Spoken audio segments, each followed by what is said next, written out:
Abran por favor su Biblia a Isaías capítulo 44. Isaías capítulo 44. Que es en donde seguimos nuestro estudio versículo a versículo a través de la palabra de Dios. Libro de Isaías capítulo 44.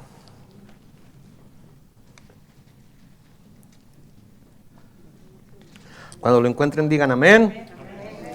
Y entonces, como ya parece que todos lo encontraron, vamos a orar una vez más. Padre Celestial, nos acercamos a ti ahora para que a través de tu palabra tú nos hables aquellas cosas que quieres que sepamos acerca de ti, de tu naturaleza, Señor. Que nos hables acerca de esas cosas que te agradan a ti y las que no te agradan, Señor. Las unas para buscar siempre hacerlas en nuestra vida y complacerte en lo que tú deseas que seamos como tus hijos. Las segundas, Señor, que podamos desecharlas, hacerlas a un lado, porque lo único que no queremos hacer mientras estamos caminando por esta tierra es ofenderte de alguna manera, Señor. Así es que abre nuestros ojos, ayúdanos a entender y ayúdanos a poner en práctica lo que hoy vamos a ver en tu palabra. En el nombre glorioso de Cristo Jesús. Y la iglesia dice: amén. Muy bien, pues estamos a la mitad del capítulo 44 del libro de Isaías. Y en nuestro estudio pasado estuvimos viendo acerca de la insensatez de la idolatría. Estuvimos viendo acerca de lo insensato que es tener ídolos, de lo insensato que es adorar dioses falsos, de lo insensato que es creer que un hombre puede de alguna manera hacerse un dios. Claro que se lo puede hacer, se lo puede imaginar, lo puede hacer, ya sea de piedra, de metal, de madera, claro que lo puede hacer. Pero es insensatez porque, como se nos dice en la Biblia y como se nos ha estado diciendo en este capítulo, es una necedad adorar a dioses que no es el único Dios verdadero. Entonces tenemos que estar bien instruidos y tenemos que estar también bien preparados para no dejar que nada en nuestra vida, que nada de lo que el mundo nos presenta lo vayamos a poner como Dios antes que nuestro Dios. Porque como estábamos diciendo la semana pasada, en el tiempo de Isaías, en el tiempo del pueblo de Israel, en aquellos tiempos bíblicos se les llama a veces, pues era muy fácil identificar los ídolos, ¿verdad? Eran figuras talladas, eran estatuas, etcétera, etcétera, de animales, de hombres. En nuestros días es un poco más difícil identificar ídolos, ¿verdad? Es un poco más difícil identificar ídolos porque a menudo ponemos como ídolos a cosas que nosotros creemos que son para nuestro bien, que no tienen nada de malo, etcétera, pero podemos llegar a poner ciertas cosas, personas, artículos, qué sé yo, por encima de Dios, y entonces esas cosas se vuelven en nuestros ídolos y se vuelven en nuestro Dios. Inclusive podemos poner a hombres, mujeres, ¿verdad? Como ídolos, como antes de Dios en nuestras vidas, hijos, cónyuges, etcétera, etcétera. Y entonces ellos se vuelven en nuestro Dios y estamos volviéndonos igual de idólatras que aquellos que adoraban los ídolos de los que Isaías está hablando aquí. En los versículos 16 y 17 de Isaías 44, leemos acerca de cómo el hombre corta árboles. Sí, cómo el hombre corta árboles. Y luego dice el versículo 16, parte de la leña o parte del árbol que cortó, la quema en el fuego. Con parte de esa leña prepara un asado y come carne. Y queda satisfecho. Y luego se calienta y dice, al ver el fuego entré en calor. Versículo 17, noten lo que dice. Con la madera sobrante, recuerdan, ya tomó un trozo de ese árbol, hizo fuego, con esa leña hizo un asado, hizo su comida, con otra parte de la leña se calentó él mismo, etc. Y sigue diciendo ahí el versículo 17, con la madera sobrante se hace un dios, un ídolo propio, y se postra delante de él y lo adora. Y entre ruegos le dice, ponme a salvo porque tú eres mi Dios. Qué necedad, ¿no? Que lo que él mismo hizo con sus propias manos, de un material que usó parte para calentarse, le prendió fuego y usó parte para calentarse, parte la usó para prenderle fuego y hacerse una comida, Sí, qué necedad que esa misma madera, el trozo de madera que le quedó, lo haya confeccionado en la imagen de alguien o algo y se haya postrado delante de él y le pide que lo ponga a salvo porque él es su Dios. Se me hace que es una necedad muy grande. Sin embargo, en nuestros tiempos, como estaba diciendo, podemos caer en ese error, poniendo nuestra fe, nuestra esperanza, poniendo el deseo de que alguien nos ayude o nos salve en las cosas del hombre, en las filosofías del hombre y no en las cosas que el Señor nos dice en su palabra. Hoy seguimos en el versículo 18 y ahí leemos, hablando de la gente de la que estaba hablando en los versículos anteriores. Dice, esa gente no sabe ni entiende. Tiene cerrados los ojos para no ver. Cierran su corazón para no entender. Okay, entonces note cómo está describiendo a la gente que hace esas cosas. Primero que todo, no sabe ni entiende. Por más que se le instruye, no sabe ni entiende. Parece ser que tiene la vista muy corta.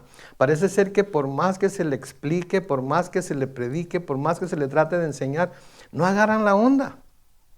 Siguen aferrados a seguir las filosofías de este mundo, siguen aferrados a seguir los consejos de hombres, siguen aferrados a seguir las enseñanzas de hombres, pero no la que la palabra de Dios dice. Y luego noten que tienen cerrados los ojos y cierran. ¿Quiénes los cierran? Ellos cierran su corazón para no entender. Entonces se dice que no hay ciego, no hay peor ciego que el que ¿qué? Que el que no quiere ver. Y estas personas no es que no puedan, sino que no quieren ver lo que es obvio. No es que no puedan, sino que no quieren ver lo que es obvio. Y es tan fácil engañarse a uno mismo. De llegar al punto de que no es que no podamos ver lo que está sucediendo, sino que no queremos verlo. No queremos darnos cuenta. Porque al darnos cuenta vamos a tener que hacer algo al respecto. Y a menudo va a ser algo que se nos va a hacer difícil hacer. ¿Sí? Entonces, a menudo simplemente cerramos los ojos a las cosas que están pasando delante de nosotros porque no queremos perder algo o alguien, porque no queremos confesar o de alguna manera, ¿cómo lo podría decir? De alguna manera reconocer que estamos equivocados. Reconocer, aceptar que pudiéramos estar equivocados y vamos a ver más de esto más adelante. Entonces noten, los ojos, tienen cerrados los ojos y cierran su corazón para no entender. Entonces estas personas no es que no puedan, sino es que no quieren ver lo que es obvio.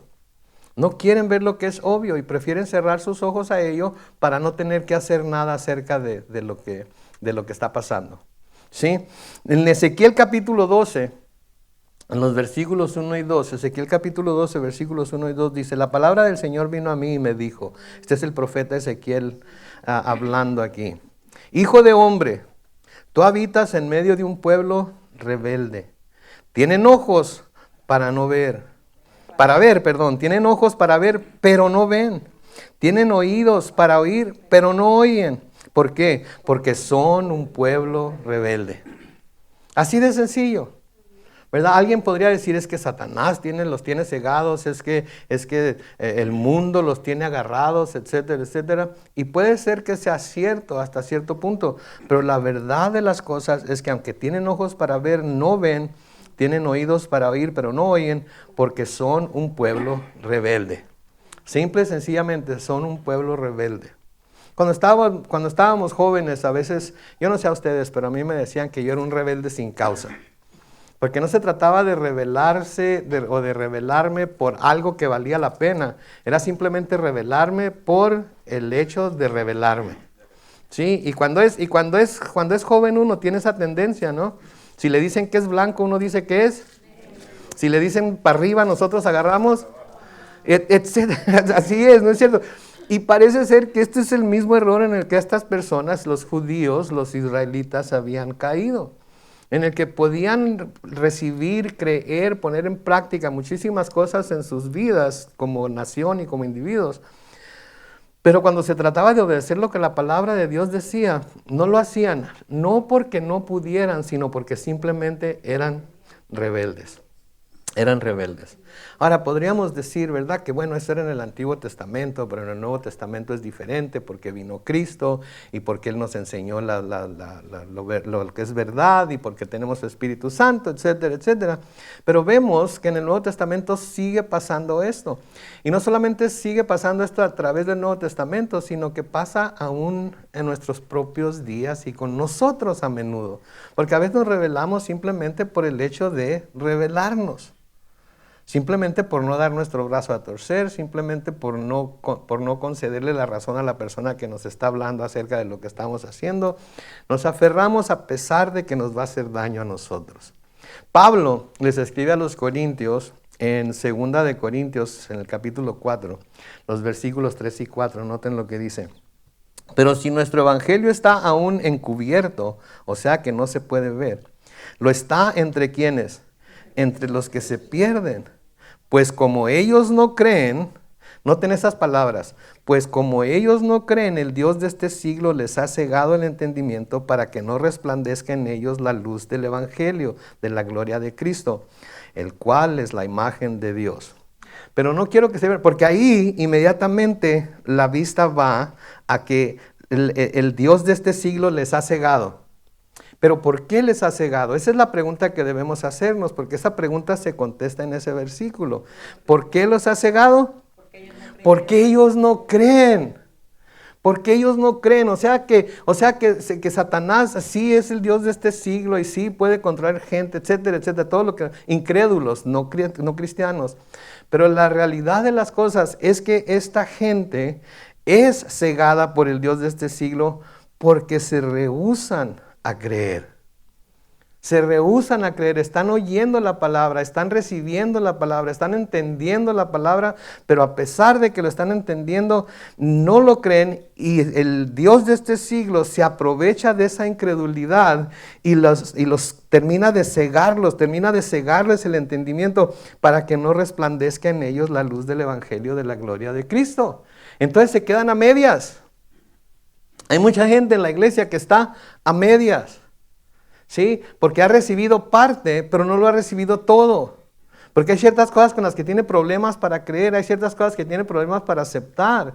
Y cada vez que hay una de esas dudas, cada vez que hay una de esas pero qué tal si, etcétera, Satanás se aprovecha de ello, ¿sí? Y usa influencias externas para llevarnos a no poner toda nuestra fe en el Señor, y entonces usa esas, ¿cómo les ponemos? Aberturas, sí, usa esas oportunidades para traer influencias de afuera que nos hagan no poner toda nuestra fe en Dios, ¿sí? Y las usa para que por medio de esas pequeñas pruebas, de esas pequeñas muestras de incredulidad, empiece a cegarnos poco a poquito a poquito. Y terminamos cegándonos nosotros mismos y cuando menos pensamos ya llegamos al nivel en donde nunca habíamos pensado que íbamos a llegar. A los Efesios, Pablo les dice en Efesios 4, los versículos 18 al 21, noten. Esa gente, qué loco cuando dice Pablo, esa gente tiene el entendimiento entenebrecido. ¿Pero por qué lo tienen entenebrecido? Por causa de la ignorancia que hay en ellos. ¿Y por qué? Y por la dureza de su corazón, viven ajenos de la vida que proviene de Dios. ¿Se fijan? Es algo que ellos han dejado entrar en su corazón. Es algo que ellos han dejado entrar en su vida. Sí, es algo que ellos han permitido que venga y endurezca su corazón. Se han hecho ignorantes, ¿sí? Se han hecho ignorantes de las cosas de Dios. Versículo 19 sigue diciendo, después de que perdieron toda sensibilidad, se entregaron al libertinaje para cometer con avidez toda clase de impureza. Versículo 20, pero eso no lo aprendieron ustedes de Cristo. Si es que en verdad oyeron su mensaje y fueron enseñados por Él de acuerdo con la verdad que está en Jesús. Y ahí está la medida de la verdad. La medida de la verdad está ¿en quién? En Jesús. Y mientras midamos todo con la verdad de Jesús, vamos a estar seguros de que estamos caminando en la verdad. Pero si medimos las cosas con cualquier otra medida que no sea Jesús, no hay seguridad de que estemos caminando en la verdad. porque Él es el camino, Él es la verdad y Él es la vida, ¿verdad? Entonces todo tiene que ser medido de acuerdo a la verdad de Jesús. ¿Y qué pasa cuando el hombre voluntariamente cierra su corazón para no creer? ¿Saben qué es lo que pasa? El Señor le da al hombre lo que su corazón tanto quiere. El Señor le da al hombre lo que su corazón tanto quiere. Hay otro dicho que dice, tanto va el cántaro al agua que termina ¿por qué? Porque quebrarse, romperse. Entonces, si el hombre está aferrado a que esto es lo que quiero, aunque claramente la palabra de Dios dice que no es algo que le conviene o que no debe hacer, entonces llega el momento en el que el Señor le da al hombre lo que su corazón tanto quiere. Pero, aunque le dé al hombre lo que su corazón quiere, el hombre va a tener que sufrir las consecuencias de haber buscado aquello que Dios no estaba preparado para darle. Porque a veces podemos insistir tanto en que se nos dé lo que nosotros queremos, que estamos yendo completamente en contra de la voluntad de Dios. Y un día Dios dice, ok, eso es lo que quieres, ahí te va. Y luego a menudo anda uno, ¿para qué pedí esto? ¿Para qué estuve rogando tanto? Y miren nomás cómo me salió el tiro por la culata, diría mi papá. Me salió el tiro todo al revés. Porque esto obviamente no era lo que Dios quería, pero yo me aferré tanto que el Señor dijo, ok, si es lo que quieres, ahí te va, ahí te va. Entonces tenemos que tener mucho cuidado de que eso no nos suceda a nosotros, porque de nuevo, si empezamos voluntariamente a cerrar nuestro corazón a las cosas de Dios, el Señor tarde o temprano nos va a dar lo que nuestro corazón tanto quiere. Y por eso Pablo les dice a los romanos en Romanos 1, 24 y 25, Romanos 1, 24 y 25, por eso Dios los entregó a los malos deseos de su corazón y a la impureza, de modo que degradaron entre sí sus propios cuerpos, cambiaron la verdad de Dios por la mentira y honraron y dieron culto a las criaturas antes que el Creador, el cual es bendito por los siglos. Y la iglesia dice, ¿verdad? Entonces eso fue lo que le sucedió a los israelitas. Me anduvieron buscando ídolos, se hacían sus propios dioses, etcétera, etcétera. Llegó el momento en el que Dios dijo, eso es lo que quieren, ándenle pues, que sus dioses los salven, que sus dioses los saquen del atolladero en el que se metieron. Y claro que no pudieron sacarlos, ¿por qué? Porque por eso les habla aquí como les habla, porque les está hablando se está adelantando al tiempo en el que iban a estar exiliados en Babilonia por 70 años. ¿Por qué? Por su idolatría, ¿sí? Por su idolatría. Versículo 19, noten lo que dice, de nuevo está hablando todavía del hombre que hace sus propios dioses. No se pone a pensar. Curioso, no se detiene a pensar. No se detiene a meditar en lo que está haciendo. ¿Sí? No es capaz de razonar ni de entender para decir. Entonces noten, no se pone a pensar, número uno. No es capaz de razonar ni de entender para decir que si parte de esta leña la quemé en el fuego y sobre sus brasas cocí pan, asé carne y me la comí, con el resto de esta leña voy a hacer algo abominable, hablando de los ídolos. Voy a arrodillarme delante de un tronco de árbol. No se ponían a pensar en lo que estaban haciendo. No se detenían para razonar, ok, corté este árbol, lo partí en 3 pedazos. Uno lo usé para calentarme, otro lo usé para hacerme la cena. Y ahora con este pedazo de tronco que me queda, voy a arrodillarme delante de él, voy a arrodillarme delante del tronco de árbol. ¿Sí? No se ponían a pensar, no se detenían a razonar. Y saben que cuando venimos a Cristo no se trata de dejar nuestro cerebro afuera del santuario. Venimos completos a Cristo. Y el Señor va transformando nuestra mente por medio de su palabra.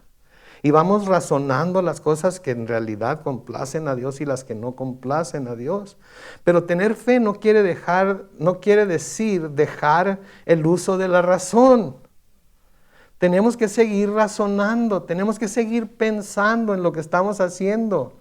Tenemos que preguntarnos si lo que estamos haciendo es simplemente el deseo de mi corazón o es algo a lo que Dios me está llevando para que lo haga. ¿Sí? Y ese es en donde mucha gente falla, en que se deja llevar por su corazón. Sigue lo que su corazón le dice. Estamos tan acostumbrados a que se nos diga, es que tú tienes que seguir lo que tu corazón te diga. Oh my goodness, si seguimos lo que la palabra de Dios dice, el que menos debemos escuchar es a quién. ¿Por qué? Pero ay, lo siento, eso es lo que siento. Eso es lo que siento que Dios me está. ¿En serio?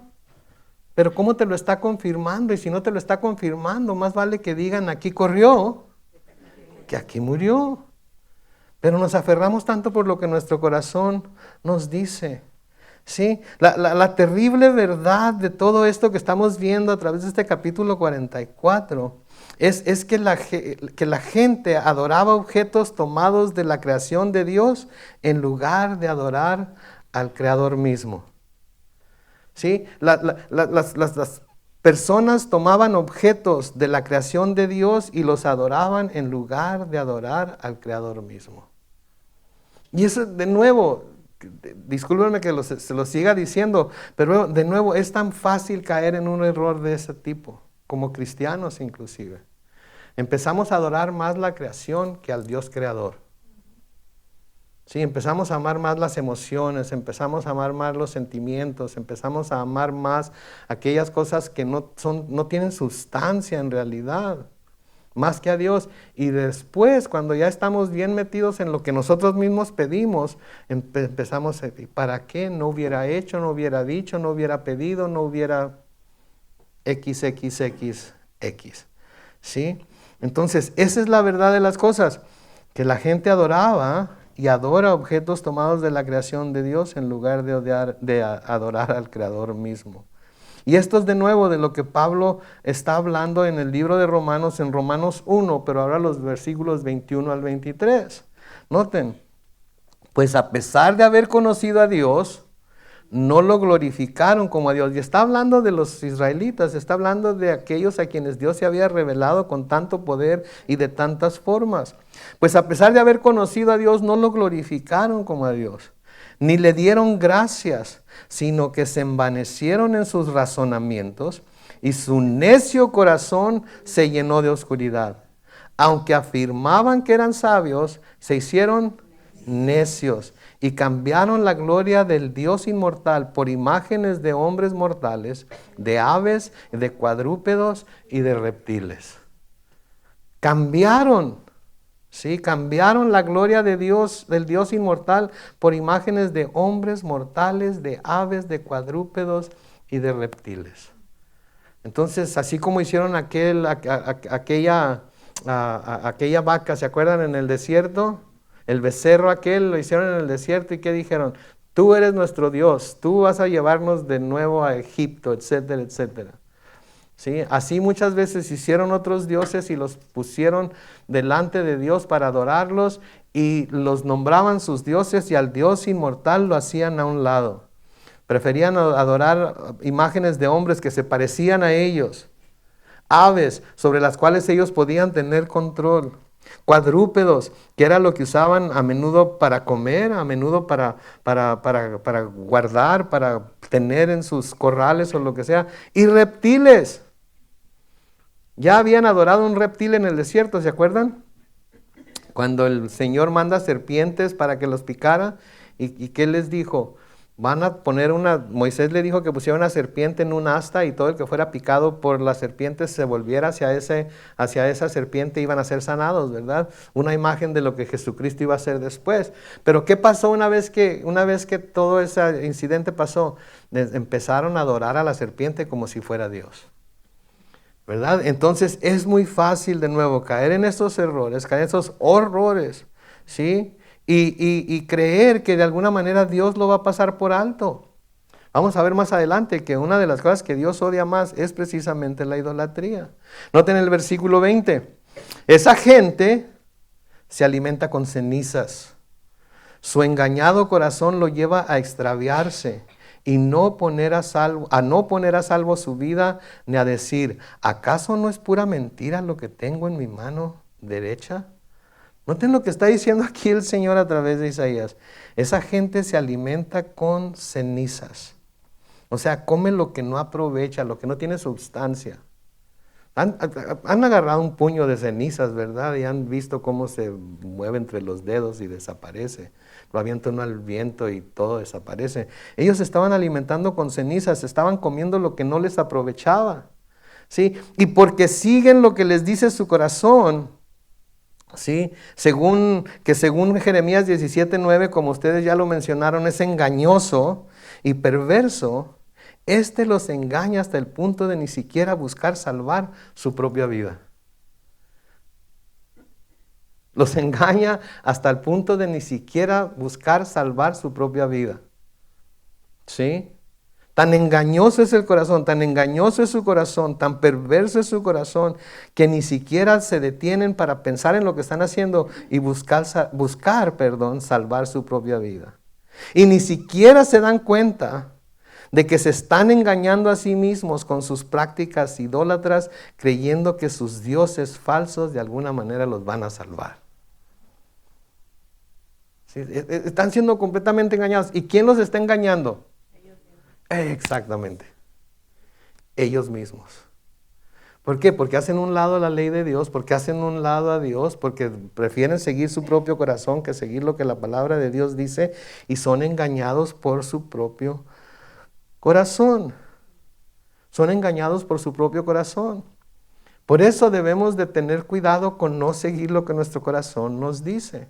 Primero, ponerlo a la luz de lo que la palabra de Dios dice, medir lo que nuestro corazón nos está diciendo a la medida que viene de parte de ¿quién? De Cristo, ¿sí? Para que esté de acuerdo a la verdad de Cristo. Sí, pero es que yo siento en mi corazón que esto es lo que Dios quiere. Ok, que busca que te lo confirme. Busca que te lo confirme a través de su propia palabra, con otra persona, de alguna manera que te lo confirme. Pero no creas nada más a tu corazón que eso es lo que debes de hacer, porque tu corazón es engañoso y perverso. ¿Quién lo puede conocer? Ay, el único que lo puede conocer 100% es ¿quién? Dios. Dios. Entonces, de nuevo, comen lo que no aprovechan. Su corazón, su engañado corazón los lleva a extraviarse, se los extravía al punto de que no tratan ni de salvar su propia vida, ni siquiera para decir, ¿acaso no es pura mentira lo que tengo en mi mano derecha? Ni siquiera para ver lo que tiene en su mano derecha y contemplar la posibilidad de que están equivocados. Ese es un buen principio que debemos de seguir nosotros en nuestra vida, ¿ok? Cuantas veces vayamos a discutir con alguien o vayamos a platicar con alguien o vayamos a hablar de algo, tenemos que tener en nuestra mente la posibilidad de que estemos equivocados.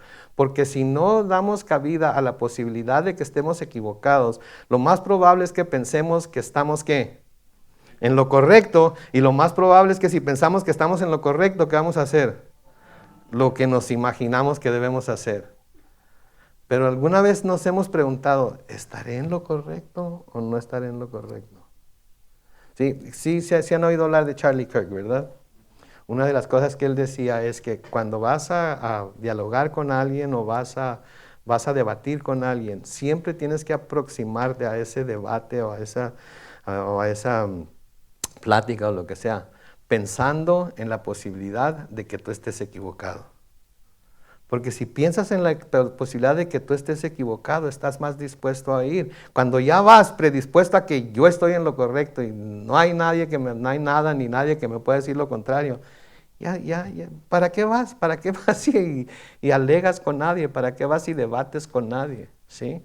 Ahora, si vas a razonar, la razón te va a ayudar a ganar el debate o a ganar la discusión o lo que sea. Pero tienes que ir pensando en la posibilidad de que pudieras estar equivocado en algo, por poco que eso sea. Sí, en Ezequiel capítulo 12, los versículos 1 y 2, Ezequiel 12, versículos 1 y 2 dice, la palabra del Señor vino a mí y me dijo, hijo de hombre, tú habitas en medio de un pueblo ¿qué? Tienen ojos para ver, pero no ven, tienen oídos para oír, pero no oyen, porque son un pueblo. ¿Sí se acuerdan que ya lo habíamos leído, verdad? ¿Creen que me equivoqué? No, quiero que sepamos, quiero que estemos conscientes de que a menudo nosotros mismos nos rebelamos sin tener razón para rebelarnos, porque simplemente no nos gusta lo que se nos está diciendo. Simplemente no nos gusta lo que se nos está diciendo. En Jeremías capítulo 4 y el versículo 22, noten lo que dice a través de Jeremías. Y es que mi pueblo, ¿qué es? Necio, y no me conoce. Son gente que no piensa ni entiende.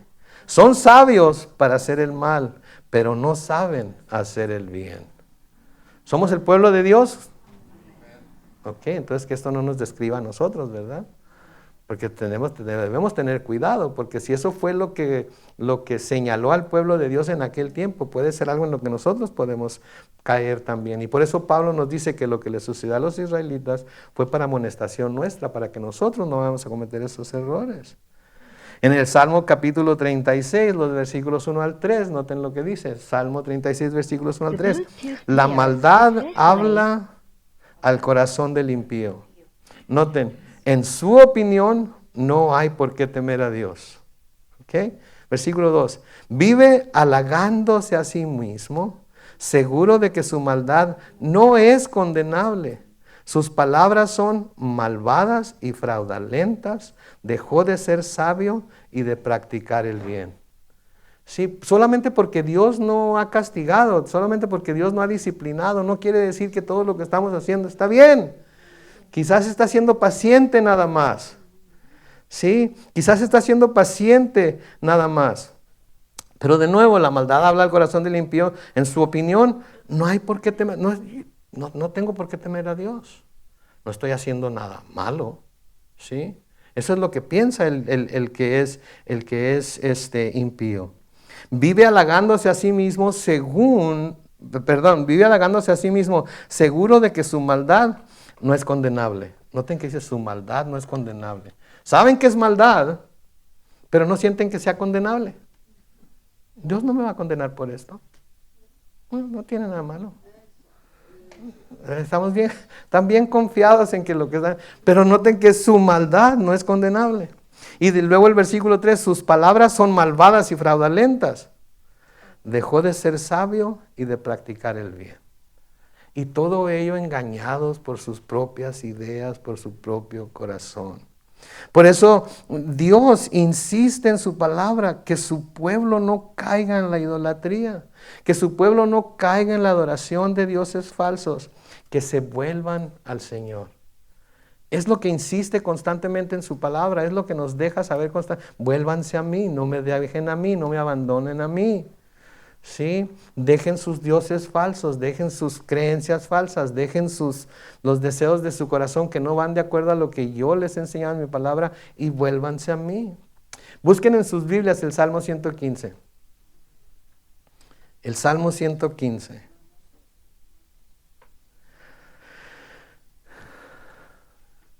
El Salmo 115, vamos a leer los versículos 1 al 11. ¿Ya lo encontraron? Ok, recuerden, yo estoy leyendo de la Biblia Reina Valera Contemporánea, en la que dice así: no somos nosotros, Señor, no somos nosotros dignos de nada. Es tu nombre el que merece la gloria por tu misericordia y tu verdad. Porque han de preguntarnos los paganos, ¿y dónde está tu Dios? Nuestro Dios está en los cielos.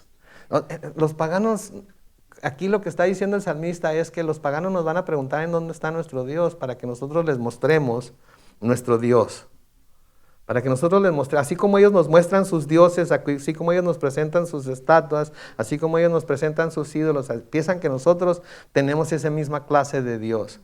Pero por eso dice ahí, nuestro Dios está en los cielos, Él hace todo lo que quiere hacer. Versículo 4, los dioses de ellos son de oro y plata, son producto, noten, de la mano del hombre. Tienen boca, pero no hablan. Tienen ojos, pero no ven. Tienen orejas, pero no oyen. Tienen narices, pero no huelen. Tienen manos, pero no palpan. Tienen pies, pero no caminan. De su garganta no sale ningún sonido. Y luego noten el versículo 8, porque se acuerdan lo que estaba hablando acerca de que este pueblo tenía oídos pero no podía oír, tenía ojos pero no podía ver, etcétera, etcétera. Noten lo que dice el versículo 8. Iguales a ellos son quienes los fabrican y todos los que en ellos ponen su confianza. En otras palabras, cuando la persona pone su confianza en los dioses falsos, pone su confianza en ídolos, se vuelve mudo, se vuelve sordo, se vuelve ciego, se vuelve necio y se convierte básicamente en un pedazo de piedra o en un pedazo de madera que no razona, que no piensa, simplemente está ahí como están los ídolos de ellos. Y eso es de lo que está hablando. Y nosotros tenemos boca y con qué hablar y debemos hablar, tenemos oídos para oír y deberíamos de oír, ¿sí? Tenemos un cerebro para razonar y debemos de razonar, ¿sí? Ojos para ver y debemos de ver, de acuerdo a lo que la palabra de Dios dice. En el versículo 9, noten lo que le sigue diciendo: pueblo de Israel, confía en el Señor. Él es quien te ayuda y te protege. Ustedes los sacerdotes confíen en el Señor. Él es quien los ayuda y los protege. Versículo 11, ustedes temerosos del Señor, confíen en Él. Él es quien los ayuda y los protege.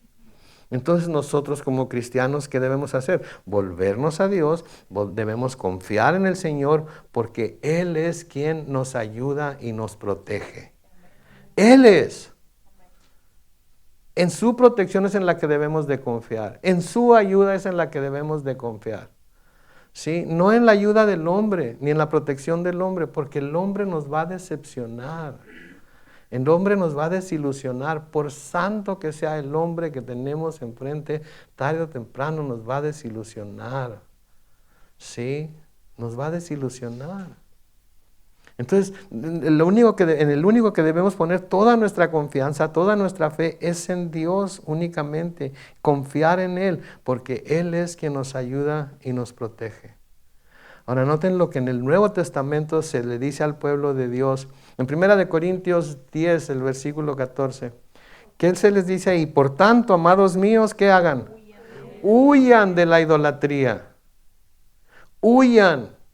No dice déjenla, nomás dice huyan, salgan corriendo. Cuando veo la palabra huyan, me acuerdo de José y de la esposa de Potifar. ¿Se acuerdan? ¿Se acuerdan cuando quiso seducirlo? ¿Él qué hizo? Uy, patitas para cuándo son, ¿verdad? ¿Cómo le voy a hacer esto a mi Dios? ¿Cómo le voy a hacer esto a mi Señor? No se quedó ahí a contemplar, bueno, pues a lo mejor, ¿verdad? A lo mejor no es tan... No, huyó inmediatamente. ¿Sí? Juan nos dice también en 1 de Juan capítulo 5, el versículo 21, ¿qué nos dice? Hijitos, manténganse apartados de los ídolos. Amén. Pocas palabras, pero llenas de significado.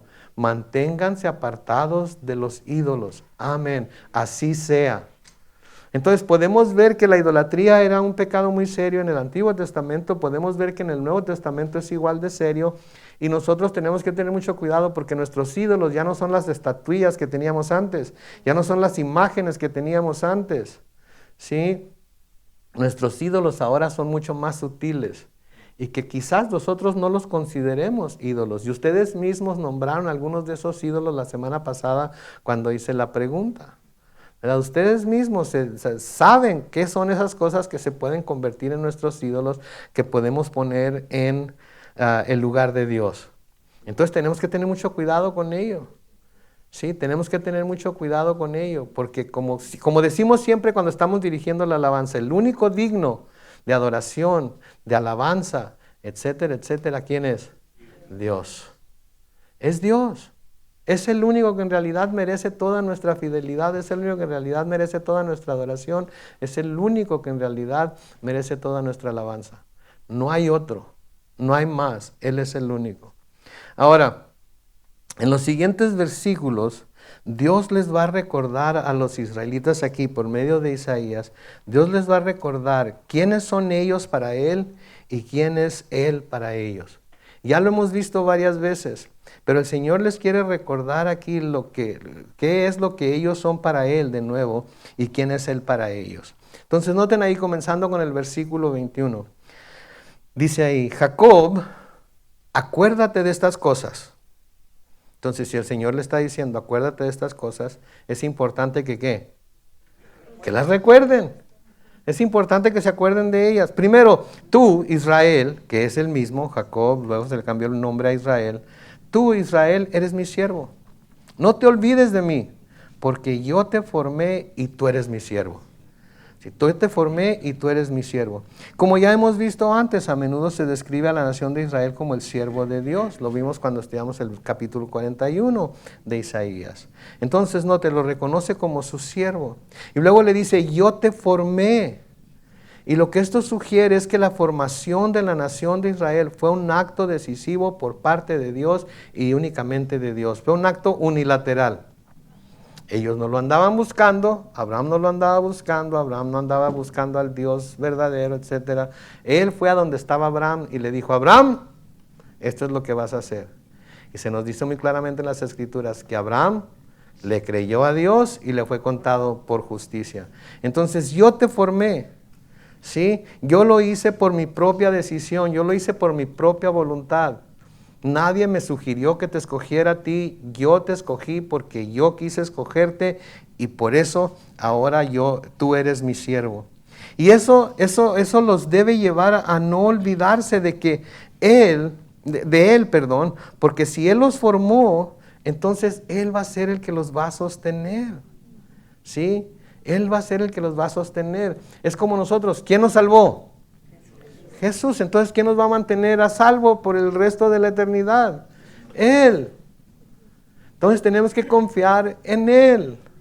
Tenemos que poner nuestras esperanzas en Él. Y no en nada ni en nadie más, porque Él es el que nos salvó a nosotros. Él nos llamó, Él nos escogió. Entonces el que mejor nos puede guardar en su perfecta voluntad y guardar a salvo de cualquier cosa, ¿quién es? Él. Debemos de ir a Él. Cuando estamos chiquitos, cuando los niños están chiquitos, no van con cualquier extraño a pedirle dinero, a pedirle que los agarren los brazos o algo. Siempre van con el Padre, lo conocen al Padre, conocen a la mamá, saben con quién ir a pedir ayuda, saben con quién ir a pedir de comer, saben con quién ir a pedir protección, porque conocen a la mamá y conocen al papá. Entonces nosotros como hijos de Dios, cuando necesitamos protección, cuando necesitamos guianza, cuando necesitamos dirección, cuando necesitamos corrección también, ¿a quién debemos ir? A Dios, al Señor, porque Él fue el que nos salvó. Y así como Él hizo o Él escogió a Israel o a Jacob, así nosotros también somos los escogidos de Él y en Él es en quien debemos ir a buscar estas cosas. ¿Sí? Entonces Él no quiere que se olviden de esto. Por eso les está diciendo, tú eres mi siervo. Por eso les está diciendo, yo te formé. Por eso les está diciendo, no te olvides de mí. ¿Sí? Miren ahí en su Biblia, porque esto ya se los había dicho Él anteriormente. En Isaías 42, miren Isaías 42, unas cuantas páginas hacia la derecha, o hacia la izquierda, perdón. Miren Isaías 42, lo que el Señor les había dicho anteriormente. Isaías 42, los versículos 16 al 17. Llevaré a los ciegos por caminos que nunca conocieron, les haré recorrer sendas para ellos desconocidas. A su paso cambiaré en luz las tinieblas y allanaré los caminos torcidos. Todo eso lo haré por ellos. Y no los desampararé, aún en medio de la disciplina, mis palabras, no los va a desamparar. Versículo 17, pero emprenderán la huida en completa vergüenza los que confían en los ídolos, los que dicen a las imágenes fundidas, ustedes son nuestros dioses.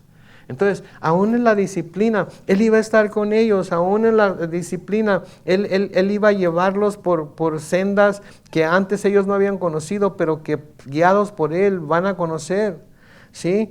Aún en la disciplina, Él iba a cambiar las tinieblas por luz e iba a enderezar los caminos torcidos para que ellos pudieran volver a su tierra fácilmente. No los desampararé. Pero aquellos que siguieron ídolos, aquellos que los buscaron y confiaron su futuro en los ídolos, ¿saben qué va a suceder? Van a emprender la huida en completa vergüenza. ¿Por qué? Porque pusieron su confianza en ídolos y no en el Dios verdadero. Versículo 22, noten lo que dice. Yo deshice tus rebeliones y pecados como si deshiciera una nube, como si disipara la niebla. Vuélvete a mí, porque yo te redimí. Y ya hablamos acerca de lo que es la redención. Él los compró de la esclavitud, Él los salvó de la esclavitud. Sí, pero noten, yo deshice tus rebeliones y pecados como si deshiciera una nube, como si disipara una niebla. Si ya les había dicho también algo similar, en Isaías 43:25 les dice, yo y nadie más, soy el que borra tus rebeliones, porque así soy yo, y no volveré a acordarme de tus pecados. Ok, tomen en cuenta todo esto que está diciendo el Señor aquí a través de Isaías a los israelitas. Yo y nadie más soy el que borra tus rebeliones, porque así soy yo, y no volveré a acordarme de tus pecados. Qué promesa tan fabulosa, qué bárbaro. Qué promesa tan fabulosa que aun cuando habían pecado en contra de Él, Él está dispuesto, noten lo que dice el versículo 22 de nuevo, que Él está dispuesto a deshacer sus rebeliones y sus pecados, a deshacerla, ¿sí? Como si fuera una nube, a disiparla como la niebla. Sí, y Él es el único que puede hacer eso por ellos y es el único que puede hacer eso por nosotros. Porque nuestros pecados son una ofensa, sí pueden ser para los demás, pero finalmente nuestro pecado es ¿contra quién? Contra Dios. ¿Se acuerdan cuando David fue sorprendido en adulterio, cuando cometió adulterio con Betsabé y Natán lo fue a confrontar? ¿Se acuerdan lo que dijo? No dijo he pecado contra Betsabé o he pecado contra Urías o he pecado contra mis hijos. No, ¿qué dijo? Contra ti solo he pecado. Porque finalmente Él es el ofendido con nuestros malos comportamientos. Finalmente Él es el ofendido con nuestra manera de ser, con nuestra manera impía de portarnos. Finalmente no son ni las personas a las que ofendemos lo que importa, aunque sí importa, no me malentiendan. Pero finalmente el pecado es contra Dios. Pero Dios es misericordioso.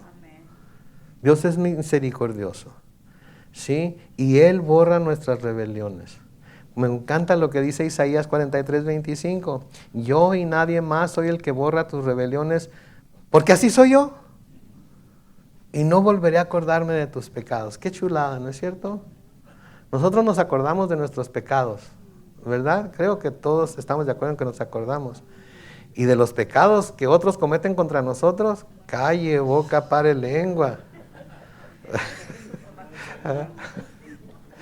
Te perdono, pero no creas que se me va a olvidar. Estamos como el padrino, ¿verdad? Yo guardo todo aquí, ¿verdad? Y no debe ser así. Pero qué bueno que Dios no es como nosotros, ¿verdad? Bueno, miren, en Miqueas capítulo 7, los versículos 18 al 19, Miqueas capítulo 7, no lo van a poner porque no lo puse, parece ser. Miqueas capítulo 7, 18 y 19 si lo quieren buscar. Pero dice esto, ¿qué otro Dios hay como tú que perdona la maldad y olvida el pecado del remanente de tu pueblo? Tú no guardas el enojo todo el tiempo porque te deleitas en la misericordia. Tú volverás a tener misericordia de nosotros, sepultarás nuestras iniquidades y arrojarás al mar profundo todos nuestros pecados. ¿Qué Dios hay como tú que nos perdona nuestra maldad, que olvida nuestro pecado, que no está enojado con nosotros todo el tiempo, no guarda rencor como nosotros guardamos rencor contra los demás, ¿no es cierto? Él se enoja, nos disciplina y ya. Podemos volver a ir con Él inmediatamente a pedir su gracia, a pedir su amor, a pedir su misericordia, a pedir lo que tenemos pensado pedirle. Y ¿saben qué? Él nos recibe, no nos desecha. ¿Sí? Nosotros no somos así tampoco, ¿verdad? Viene la persona que nos ofendió, viene a pedir perdón y viene humilde, etc. Ahora sí, ¿verdad? Ahora sí. Espero que aprenda, ¿verdad? Espero que no vuelva a suceder. En el Salmo 85, los versículos 1 al 3, tampoco está. Busquen en su Biblia Salmo 85, versículos 1 al 3. No sé por qué no está, pero no está. Salmo 85, versículos 1 al 3. Noten, Señor, tú has sido propicio a tu tierra. Has hecho volver a Jacob de su cautividad. Has perdonado la iniquidad de tu pueblo. Has perdonado todos sus pecados. Has reprimido completamente tu enojo. Has alejado de ti el ardor de tu ira. ¿Se fijan lo que está diciendo aquí? ¿Tenía razón para estar airado Dios? Claro que sí. Sí, muchísima razón tenía. Sí, pudo haberlos dejado en su cautividad más de los 70 años, los pudo haber dejado ahí hasta que fueran extintos como pueblo. Claro que sí. Sí, claro que sí. Pero noten, el versículo 3 de nuevo. Has reprimido completamente tu enojo, has alejado de ti el ardor de tu ira. Ha hecho a un lado su derecho de castigar. Ha hecho a un lado su derecho de retribuirnos como lo merecemos. Ha hecho a un lado su derecho de corregirnos como merecemos ser corregidos. Ha hecho a un lado su derecho de juzgarnos y condenarnos como deberíamos de ser juzgados y condenados. Ha hecho a un lado ese. Él es Dios. ¿Por qué tiene que hacer a un lado su derecho de corregir? ¿Por qué tiene que hacer a un lado su derecho? Porque como dijo en los versículos anteriores que leímos, porque así soy yo. Y gloria a Dios que es así. ¿No es cierto? No sé si lo van a tener, el Salmo 103, tampoco Salmo 103, busquen en sus Biblias, ahí están cerquita al cabo, el Salmo 103, los versículos 10 al 14, Salmo 103, versículos 10 al 14. Noten, hablando del pueblo de Israel y la forma en la que Dios los ha tratado, noten, no nos ha tratado como merece nuestra maldad. ¿Quiénes podemos decir amén a eso? No nos ha castigado como merecen nuestros pecados. Tan alta como los cielos sobre la tierra es su misericordia con los que le honran. Tan lejos como está el oriente del occidente, alejó de nosotros nuestras rebeliones. El Señor se compadece de los que le honran con la misma compasión del Padre por sus hijos, pues Él sabe de qué estamos hechos. Él bien sabe que estamos hechos de polvo. Somos polvo y Él sabe la debilidad, Él sabe los débiles que somos. Él sabe que en un momento puede acabar con nosotros, pero se detiene su ira, ¿sí? Ahora, Israel iba a volver a ser una nación después de su cautiverio. Y iba a volver a ser reconstruida. Y de Israel, no leí el versículo 23. El versículo 23 de Isaías 44 dice, ustedes cielos canten alabanzas porque el Señor ha actuado. Ustedes profundidades de la tierra griten de alegría. Ustedes los montes canten alabanzas con todo árbol que está en el bosque, porque el Señor redimió a Jacob y en Israel será glorificado. Entonces, Israel iba a volver a ser nación después de su cautiverio. E iba a ser reconstruida. Y de Israel también un día iba a venir el Cristo que iba a glorificar a Dios por medio de su vida, su ministerio, su muerte y su resurrección. Por eso dice que en Israel Dios será glorificado. Porque aunque fueron destruidos completamente, Él iba a volver a construir la nación. Y la construyó después del cautiverio de 70 años, pero la volvió a construir de nuevo también en nuestros tiempos, en 1948, después de 2000 años de no existir como nación. Pero más que eso, su gloria iba a consistir en que de Israel iba a salir el Cristo, que iba a glorificar a Dios por medio de su vida, su ministerio, su muerte y su resurrección. Por eso Pablo nos escribe, y búsquenlo en su Biblia, por favor. Pablo nos escribe en Filipenses capítulo 2. Filipenses capítulo 2. Los versículos 5 al 11 los vamos a leer rápidamente aquí. Filipenses capítulo 2, versículos 5 al 11. Que haya en ustedes el mismo sentir que hubo en Cristo Jesús, que siendo en forma de Dios no estimó el ser igual a Dios como cosa a que aferrarse, sino que se despojó de sí mismo y tomó forma de siervo, y se hizo semejante a los hombres. Y estando en la condición de hombre, se humilló a sí mismo y se hizo obediente hasta la muerte y muerte de cruz. Por lo cual Dios también lo exaltó hasta lo sumo y le dio un nombre que es sobre todo nombre, para que en el nombre de Jesús se doble toda rodilla de los que están en los cielos y en la tierra y debajo de la tierra, y toda lengua confiese que Jesús es el Señor. ¿Con qué propósito? La última parte del versículo 13, para la gloria de Dios el Padre. Por eso hizo Jesús lo que hizo, sí para salvarnos, sí para abrir el camino al cielo, sí para todo ello, pero Él sabía que con todo ello, ¿qué es lo que estaba haciendo? Darle la gloria al Padre. Él nunca perdió de vista eso. Vamos a leer los últimos versículos del capítulo 44 para terminarlo aquí hoy. Versículo 24 dice, así dice el Señor tu Redentor, el que te formó desde el vientre, de nuevo recordándoles quién es Él para ellos. Yo soy el Señor, el que todo lo hace, el que extiende los cielos sin ayuda, el que extiende la tierra por sí mismo, recordando la creación del universo. El que deshace las señales de los adivinos y vuelve locos a los agorreros. El que hace retroceder a los sabios y diluye su sabiduría. Yo soy el que afirma la palabra de su siervo y cumple el consejo de sus mensajeros. Yo soy el que dice a Jerusalén, volverás a ser habitada, y a las ciudades de Judá ustedes serán reconstruidas. Yo levantaré sus ruinas. Versículo 27, yo soy el que dice a las profundidades, secas quedarán, pues yo secaré sus ríos.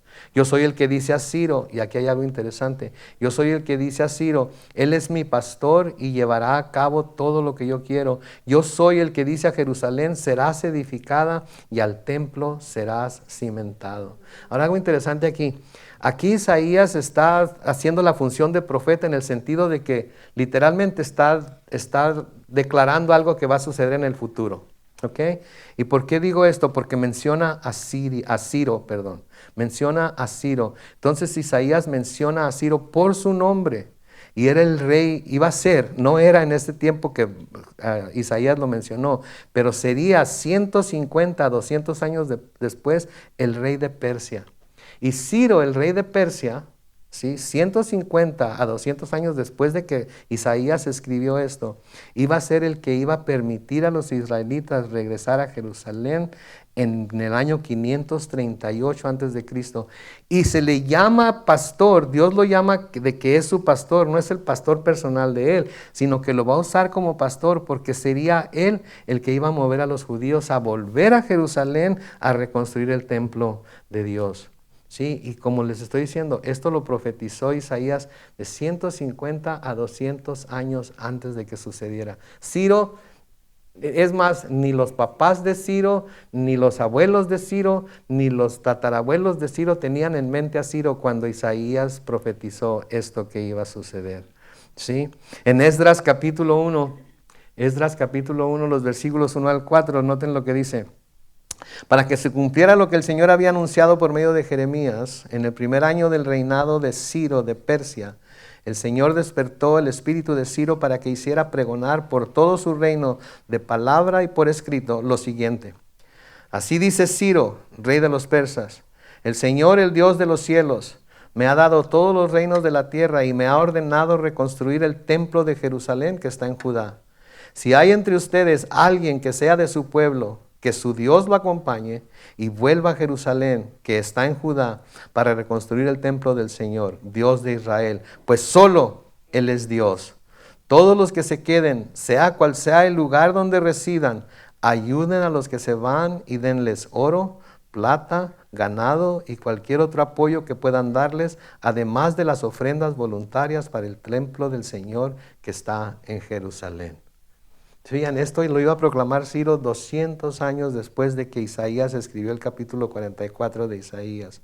¿Y qué fue lo que dijo Jeremías? En Jeremías 29, los versículos 10 y 11, Jeremías 29, versículos 10 y 11 dice, así ha dicho el Señor, cuando se cumplan los 70 años de Babilonia, yo iré a visitarlos y les cumpliré mi promesa de hacerlos volver a este lugar, hablando de Jerusalén. Noten el versículo 11, solo yo sé los planes que tengo para ustedes. Son planes para su bien y no para su mal, para que tengan un futuro lleno de esperanza. Palabra del Señor. De antemano les está diciendo, se van a cumplir los 70 años y cuando se cumplan esos 70 años, yo voy a venir a visitarlos, así como visitó a Israel después de 430 años en Egipto. Los voy a venir a visitar y los voy a llevar de nuevo a su tierra. Y cumpliendo los 70 años, Él fue y los visitó y se los llevó de nuevo. Envió a Ciro para que el rey Ciro les dijera, israelitas, su Dios me ha dicho que es tiempo de ir a reconstruir el templo, así es que arránquense. Y todos los que se vayan a quedar aquí, ustedes denles oro, plata, denles ganado, denles lo que necesitan, además de las ofrendas de su propia voluntad que quieran dar para que puedan reconstruir el templo de Dios. Dios dijo que lo iba a hacer, Dios lo hizo. El Señor Jesucristo nos dice que fue a preparar un lugar para nosotros, para que donde Él está, nosotros estemos también.